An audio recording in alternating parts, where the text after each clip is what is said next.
Lors du dîner du Nouvel An, ma sœur a déclaré « Ton soutien financier couvre désormais mes enfants et mon foyer. » C'est aussi simple que ça. Papa a hoché la tête. Si tu n'es pas d'accord, la porte est juste là. J'ai répondu « Parfait. Je m'en vais, et vous pouvez commencer à payer votre propre prêt immobilier. » C'est aussi simple que ça. Cependant, il y avait autre chose. Un détail qu'ils allaient découvrir plus tard. À 20h17, le soir de la Saint-Sylvestre, je me tenais dans la salle à manger de mon père, à Sacramento. J'avais devant moi une assiette froide de côte de bœuf, un verre à moitié vide de champagne de supermarché. Et ma sœur, qui agissait comme si mon salaire lui appartenait. Je m'appelle Deborah Anderson. J'ai 34 ans, je suis ingénieur de production. Et, pendant la majeure partie de ma vie d'adulte, j'étais la personne que cette famille appelait, dès que quelque chose cassait. Une batterie de voiture en panne, un chauffe-eau défectueux, un manque pour payer le loyer, des frais de scolarité. Une petite urgence qui, bizarrement, finissait toujours par me coûter un montant à 4 chiffres. Ce soir-là, la table était bien remplie. Mon père trônait en bout de table. Ma sœur, Vanessa, était assise à côté de lui. Son mari, Brent, mâchait son repas, comme si rien de tout cela ne le concernait. Leurs 2 enfants se lançaient des petits pains, pendant que tout le monde qualifiait cela de « débordement d'énergie ». Mon statut d'enfant adopté n'était pas évoqué à voix haute. Pas au début, en tout cas. Mais, dans ma famille, ce fait planait toujours dans la pièce. J'étais l'enfant qu'ils avaient recueilli. Vanessa était la vraie fille. Celle du même sang. Celle pour qui tout le monde s'adaptait. J'avais apporté le dessert, 2 bouteilles de vin, ainsi que l'enveloppe contenant le virement pour le prêt immobilier de janvier de mon père. Il m'avait envoyé un texto le matin même, « Papa, j'ai encore besoin de ton aide pour combler le trou, juste jusqu'à ce que les primes tombent. » Les primes, au pluriel. Cela faisait 2 ans qu'il répétait cette même phrase. Je payais déjà une partie de leurs factures tous les mois. J'avais couvert le ticket modérateur des médicaments de papa, plus d'une fois. J'avais payé les activités périscolaires du fils aîné de Vanessa, en octobre, lorsqu'elle avait pris du retard. En novembre, j'avais réglé une facture de plombier de 2286 €, car, la maison familiale compte pour nous tous. En décembre, j'avais versé 900 € pour le prêt, car papa disait que les avis de saisie devenaient dramatiques. Je connaissais ces chiffres par cœur. Mon cerveau fonctionne ainsi quand je suis stressé, il compte. Aide pour le prêt en décembre, 900 $. Plombier, 2286 $. Frais de football pour mon neveu, 340 $. Courses alimentaires, car Vanessa avait oublié de prévoir son budget, 212,48 $. Commande Amazon pour les produits de base, livré chez papa, 187,13 $. Je le savais pertinemment, car je gardais tous les reçus dans un dossier sur mon téléphone. Ce dossier s'appelait sobrement « Famille ». Les enfants faisaient du bruit. Le plus jeune fils de Vanessa avait du ketchup sur le front, et personne n'y prêtait attention. Brent en était à sa 2e bière, et donnait son avis pour la 5e fois. Papa était dans l'une de ses humeurs sentimentales, ce qui, en général, annonçait des ennuis. Puis, Vanessa a posé sa fourchette. Elle m'a souri. Ce sourire a glacé mes mains. Vanessa, on devrait dire les choses clairement, pour cette nouvelle année. Personne n'a dit un mot. Vanessa, ton soutien couvre désormais mes enfants et mon foyer. C'est aussi simple que ça. Pendant une seconde, j'ai cru avoir mal entendu. Non pas parce que ces mots n'étaient pas clairs. Mais parce qu'ils étaient d'une telle brutalité, qu'ils semblaient irréels. J'ai d'abord regardé Brent. Il a hoché la tête une fois, comme si elle venait de résumer une réunion d'affaires. Ensuite, j'ai regardé papa. Il n'a même pas hésité. Il a levé son verre, a pris une gorgée, et a lâché, « Si tu n'es pas d'accord, la porte est juste là. » Ma bouche est devenue sèche. Mon cerveau s'est mis à compter des choses stupides. 4 adultes à table. 2 enfants sur des rehausseurs. Une horloge murale dont le tic-tac était beaucoup trop fort. Un virement hypothécaire, programmé pour quitter mon compte à minuit pile. Vanessa s'est adossée à sa chaise. Vanessa, tu n'as pas d'enfant. Tu n'as pas de mari. Tu gagnes un salaire d'ingénieur. Cet argent nous aide tous. Nous aide tous. Cette expression avait bâti la moitié des pièges de mon existence. J'ai balayé la table du regard. Brent refusait toujours de croiser mes yeux. Papa arborait cette expression, celle qu'il utilisait lorsqu'il s'apprêtait à qualifier la cruauté de « pragmatisme ». Ma belle-mère, Diane, continuait de couper sa viande. Comme si elle n'assistait pas à l'effondrement de la décence la plus élémentaire. La fille de Vanessa, Emma, m'a jeté un coup d'œil, puis a baissé les yeux vers son assiette. Même les enfants savent reconnaître quand les adultes franchissent la ligne rouge. J'ai posé ma serviette. Moi, parfait. Vanessa a cligné des yeux. Moi, je m'en vais, et vous pouvez commencer à payer votre propre prêt. C'est aussi simple que ça. Personne n'a bougé. Papa a même ri une fois. Un rire bref, et laid.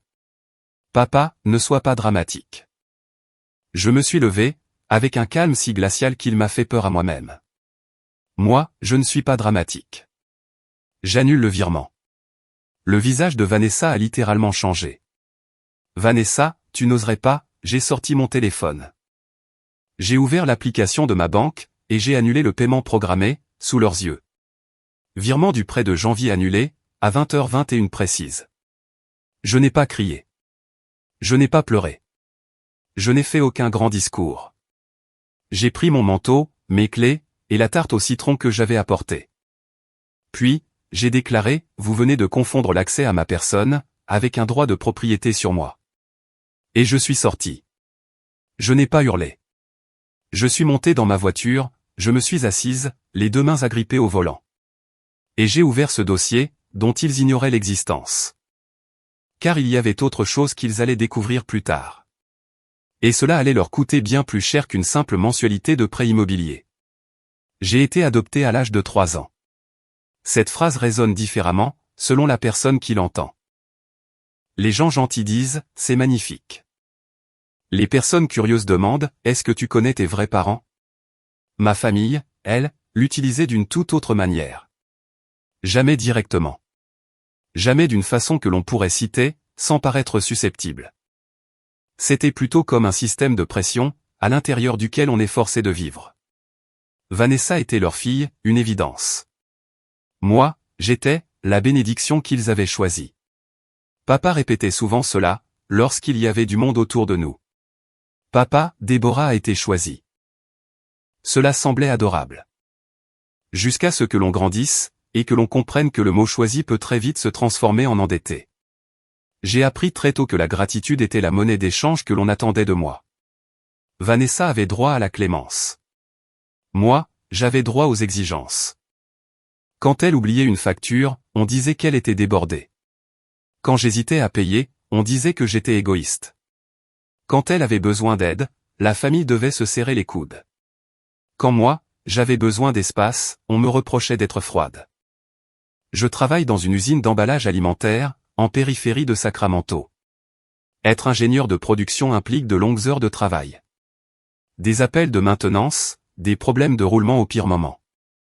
Mais cela offre aussi un bon salaire, à condition de faire profil bas et de résoudre les problèmes rapidement. J'ai acheté un petit appartement à 29 ans. Rien de luxueux. 2 chambres, un minuscule balcon, une vue sur un parking, et 3 arbres têtus. Mais c'était chez moi. Ce détail avait, pour mon père, une importance que je ne comprenais pas au début. La première fois que ce schéma est devenu évident, c'était il y a 5 ans. Juste après que Brent a perdu un emploi dans la vente, à cause, selon Vanessa, de la politique de bureau. Papa m'a appelé un jeudi. Papa, ta sœur a juste besoin d'un coup de pouce pour 6 semaines. Ces 6 semaines se sont transformées en 8 mois. Combler leur manque de loyer s'est mué en 600 € par-ci, 800 € par-là. Puis en facture de crèche, car Brent était toujours entre 2 opportunités. Vanessa a pleuré un jour dans ma cuisine. Elle a dit, tu sais comment est papa. Si j'échoue, il ne me le pardonnera jamais. J'ai accepté de payer. Parce que j'essayais encore de mériter une paix qui, en réalité, n'a jamais été à vendre. La deuxième fois, c'est lorsque papa m'a demandé de me porter garante, pour refinancer le pick-up de Brent. J'ai dit non. Pas en criant, pas de manière impolie. Juste non. Papa est resté silencieux pendant 3 jours, puis il m'a qualifié de « déception ». Le 4e jour, Vanessa m'a envoyé un texto « Tu sais bien que tu es dans une meilleure situation que nous ». Cette phrase est devenue l'un des slogans officiels de la famille. La 3e fois, c'était au printemps dernier. Diane m'a envoyé, par erreur, une capture d'écran destinée à Vanessa. Elle venait d'une discussion de groupe, dans laquelle je n'étais pas papa y avait écrit « Déborah peut couvrir ça ». Elle déteste les conflits, encore plus qu'elle ne déteste payer. Vanessa avait répondu avec un emoji qui rit, exactement, présente-lui ça comme une aide pour la maison. Aider la maison. C'était le langage familial. On ne parlait pas de remboursement de dettes, ni de pression. On parlait des aides. Pas d'un droit acquis, mais de pragmatisme. Pas de manipulation, mais de maintenir l'harmonie. L'harmonie, un autre de leurs mots préférés. Papa adorait quand tout était harmonieux. Papa, ne rend pas les choses compliquées. Vanessa, on essaie juste de maintenir l'harmonie. Diane, il n'y a pas besoin de faire une scène. Faire une scène, dans ma famille, cela signifiait nommer ce qu'ils étaient en train de faire, pendant qu'ils le faisaient. J'ai ravalé ma fierté à maintes reprises, car je pensais que c'était temporaire. Ça ne l'était pas. Il y avait aussi des choses plus subtiles.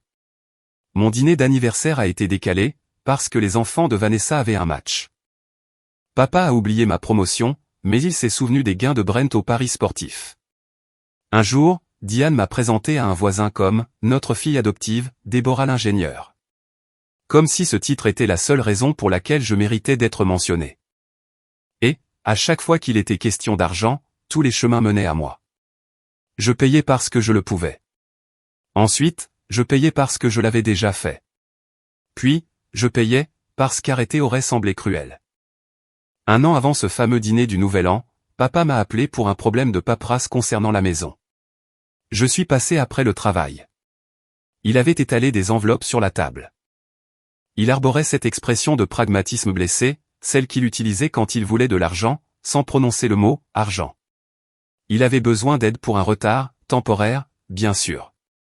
Je me souviens lui avoir demandé « Où est Vanessa, dans tout ça ?» Il a répondu, sans la moindre honte, « Elle a des bouches à nourrir. » Comme si je n'existais pas. Non, je n'avais pas d'enfant. Mais j'avais un prêt immobilier, des cotisations pour ma retraite, mes propres courses. J'avais ma propre vie. Et j'avais le droit de ne pas devenir le distributeur automatique de la famille, sous prétexte que j'étais stable. Le problème, quand vous êtes la personne calme, c'est que les gens commencent à traiter votre retenue comme une ressource naturelle. Illimitée, renouvelable, et disponible à volonté. En décembre, j'avais commencé à tout documenter, discrètement.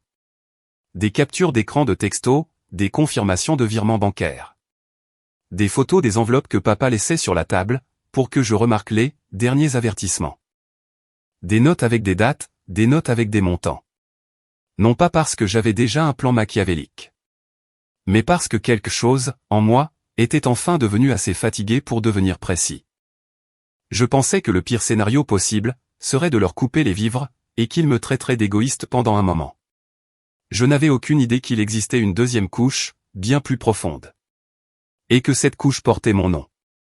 Le lendemain matin du Nouvel An, je me suis réveillé avec 14 textos. Papa, rappelle-moi. Vanessa, tu m'as humilié devant mes enfants. Diane, tout cela peut encore s'arranger si tu te calmes. Brent, tu as réagi de façon disproportionnée. Papa, la mensualité du prêt tombe le 3. Ne sois pas puéril. J'ai préparé du café. Je me suis assise à l'îlot de ma cuisine, et je n'ai répondu qu'à un seul message. Moi, je ne paierai plus aucune dépense, ni pour ta maison, ni pour le foyer de Vanessa. Ne me le demandez plus. Il a répondu en moins d'une minute. Papa, après tout ce que nous avons fait pour toi. Nous y étions. La dette de l'adoption, exposée au grand jour. Je n'ai pas répondu. La première vague d'assaut a été celle de la culpabilité. Des appels que j'ai ignorés. Des messages vocaux sur l'importance de la famille. Diane, laissant des messages avec cette voix douce, qui annonçait toujours un danger. Diane, Déborah. Personne ne dit que tu as une dette éternelle envers qui que ce soit. Mais ton père est de la vieille école.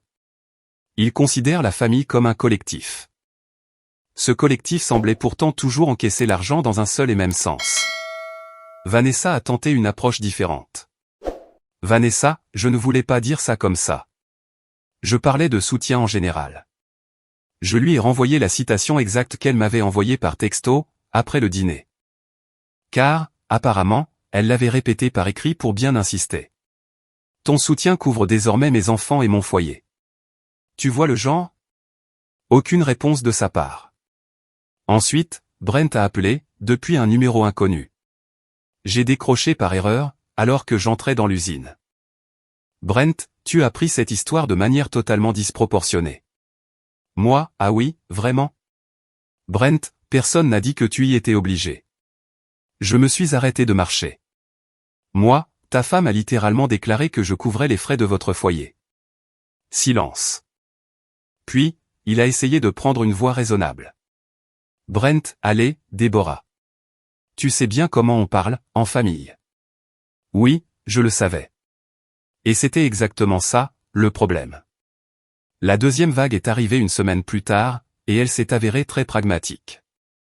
J'ai reçu un email de ma banque, me demandant de confirmer une demande de prêt sur la valeur de la maison. Une demande que je n'avais jamais soumise, pour l'adresse de papa. J'ai appelé immédiatement. Le service des fraudes d'abord, puis mon conseiller. La demande avait été initiée en ligne, en utilisant mes informations personnelles. Mon nom, ma date de naissance, ma tranche de revenus.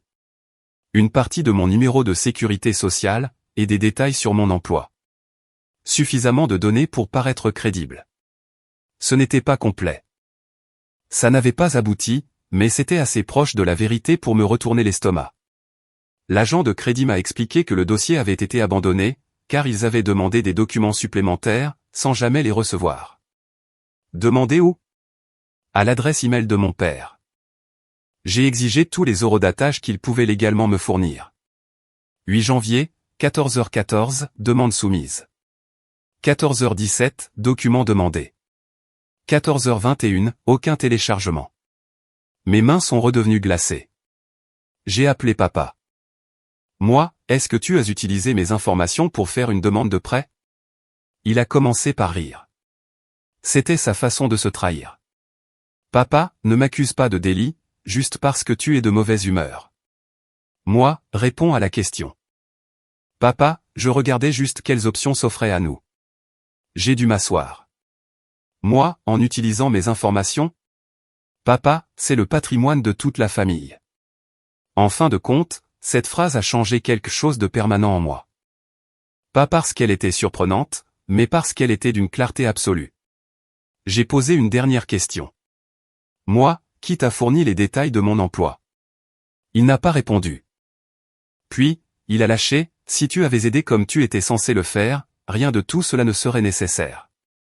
J'ai raccroché. C'est à cet instant précis que j'ai arrêté de débattre, et que j'ai commencé à documenter sérieusement. J'ai extrait mes relevés de crédit, et j'ai tout gelé. J'ai déposé une main courante à la police, puis une plainte officielle pour fraude, sur les conseils de ma banque. J'ai imprimé l'historique de mes virements, en remontant sur 18 mois. J'ai exporté nos textos. J'ai fait une capture d'écran de cette vieille image du groupe familial, que Diane m'avait envoyée par erreur. J'ai établi une chronologie. Et, parce que je suis ingénieur et que la rage me rend méthodique, j'ai organisé un dossier impeccable. Des onglets bien clairs, aide pour le prêt, soutien au foyer de Vanessa, message, demande non autorisée, registre de propriété.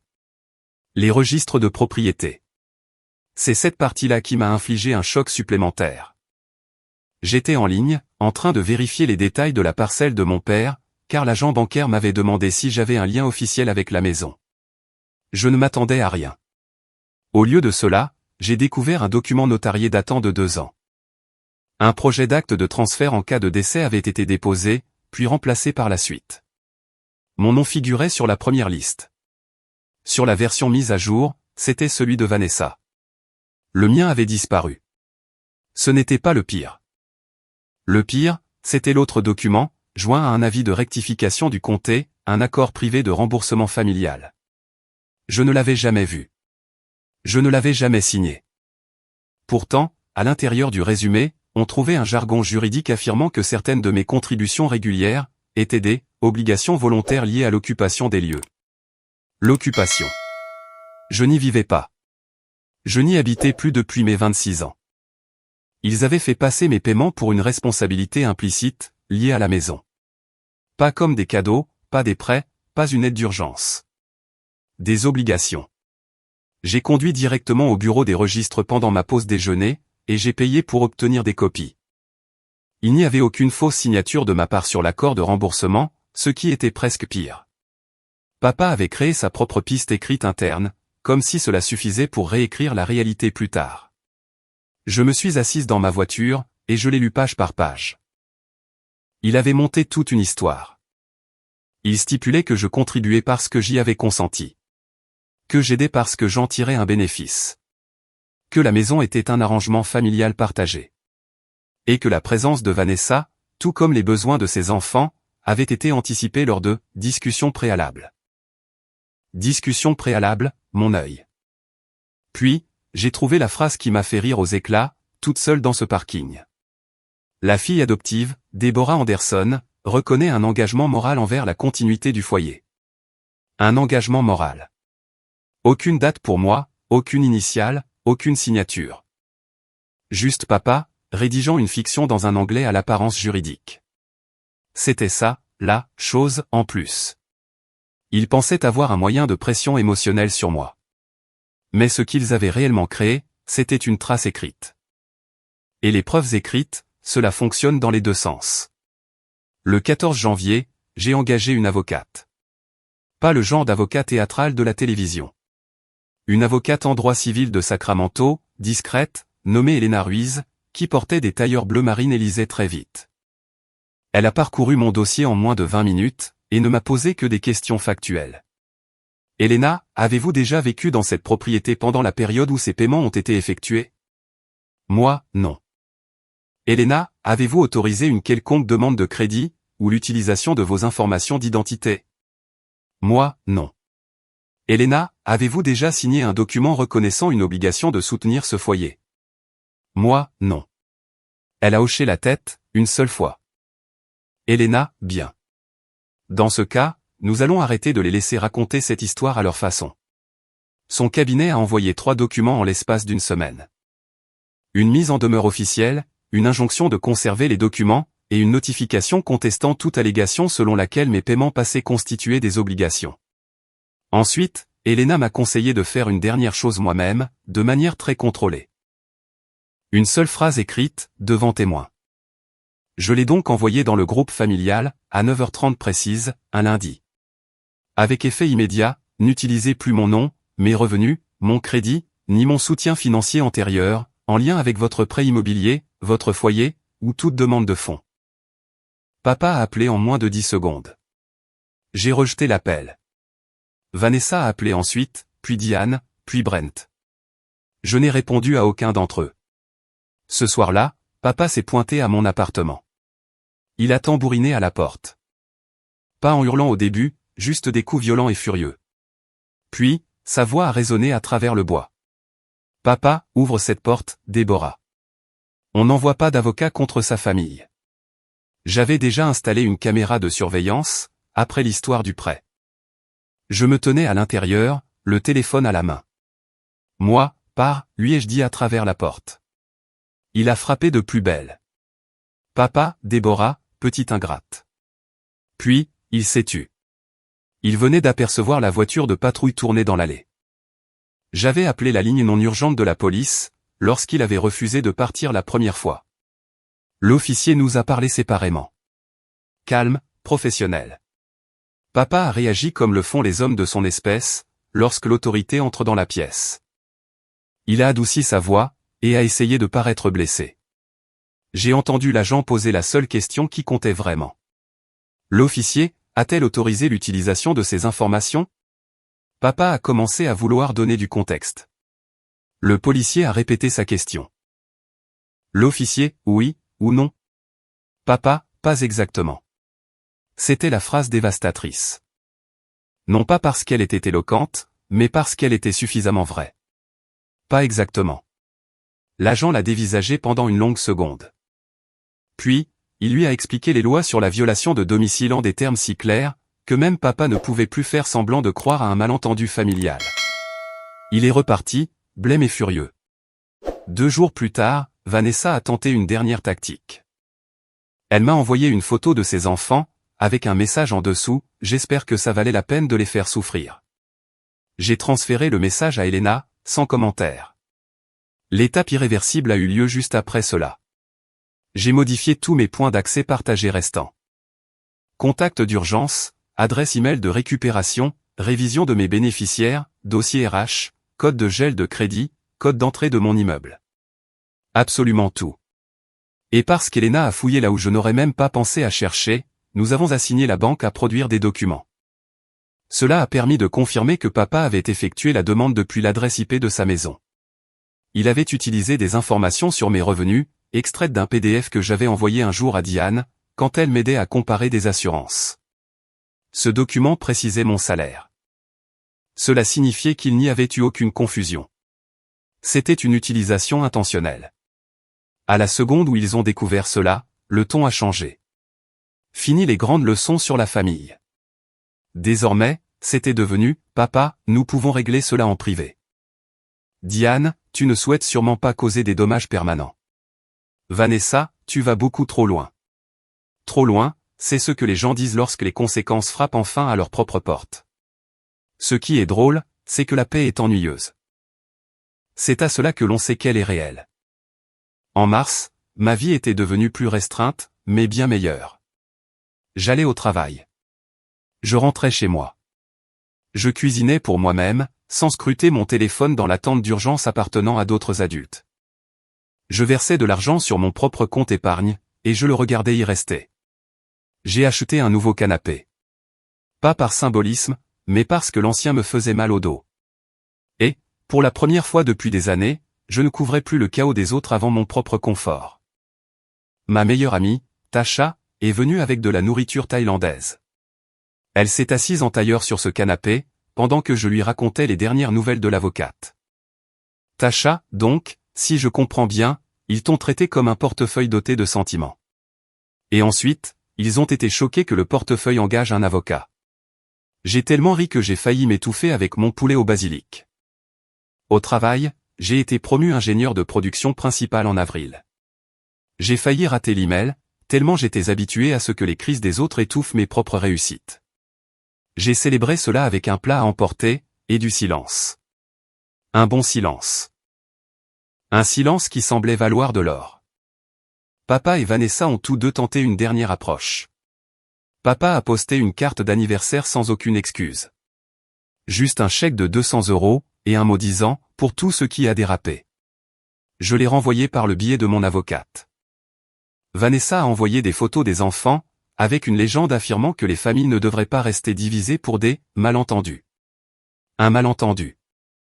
Comme si elle n'avait pas annoncé que mon salaire était l'infrastructure de son foyer, entre les pommes de terre sautées et le cidre pétillant. J'ai répondu une seule fois, je ne suis plus disponible pour servir d'accès financier, déguisé sous le mot famille. Puis, je l'ai bloqué de nouveau. Sur le plan juridique, il n'y a eu aucune scène digne d'un film. Pas de grand discours au tribunal, pas d'effondrement dramatique. Juste de la paperasse, des aveux, et ce genre d'accord discret et laid que les familles concluent, lorsqu'elles réalisent que la personne silencieuse a gardé des preuves.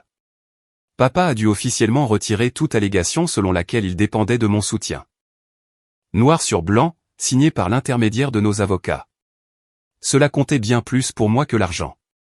Je n'avais pas besoin de vengeance. J'avais besoin que la vérité soit gravée dans le marbre, pour les empêcher de la déformer plus tard. Je n'ai jamais eu d'obligation. Je n'ai jamais été responsable du foyer de Vanessa. Je n'ai jamais été le plan de secours de leur prêt immobilier, juste parce qu'ils l'avaient décrété pendant un dîner.